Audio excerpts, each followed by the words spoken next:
ဆူနာမီလိုင်းကြီးတိုက်ခတ်သွားပြီးနောက်ရေမြင့်တကောင်ဟာသူ့အုပ်စုနဲ့ကွဲကွာသွားခဲ့ပါတယ်။နောက်ပိုင်းမှာကယ်ဆယ်ရေးအဖွဲ့ကသူ့ကိုဖမ်းဆီးကတရိတ်ဆန်ဥယျာဉ်တစ်ခုတည်းကိုခေါ်သွားခဲ့ပါတယ်။ဒါပေမဲ့အဲ့ဒီနေရာမှာရေမြင့်တကောင်တည်းသာရှိတာကြောင့်သူဟာအရန်ထိကြံလာခဲ့ပါတယ်။အဲ့ဒီအချိန်မှာပဲအဝေးကနေလမ်းလျှောက်လာတဲ့အသက်130နှစ်ရှိတဲ့လက်ကြီးတကောင်ကိုသူသတိထားမိသွားပါတယ်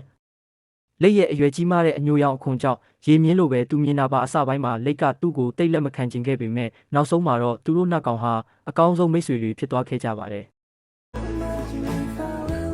သူမိဘတွေစီးလာတဲ့လှေကရေကန်အလဲမှာရုတ်တရက်နစ်မြုပ်သွားတာကိုသူကြောက်ရွံ့စွာကြည့်နေရပါတယ်သူအကူအညီတောင်းဖို့အတွက်အော်ဟစ်ခဲ့ပေမဲ့အနီးနားမှာလူမရှိခဲ့ပါဘူးကမ်းခြေကိုရောက်သွားတဲ့အချိန်မှာတော့မိဘတွေဟာရေနစ်တေဆုံးပြီးဖြစ်နေခဲ့တာပါအကူအညီရှာဖို့သူလမ်းလျှောက်ထွက်ခဲ့ပေမဲ့ညရောက်လာတာနဲ့အမျှအေးလွန်ကဲလာပြီးနောက်ဆုံးမှာမြေပြင်ပေါ်လဲကျသွားခဲ့ပါတယ်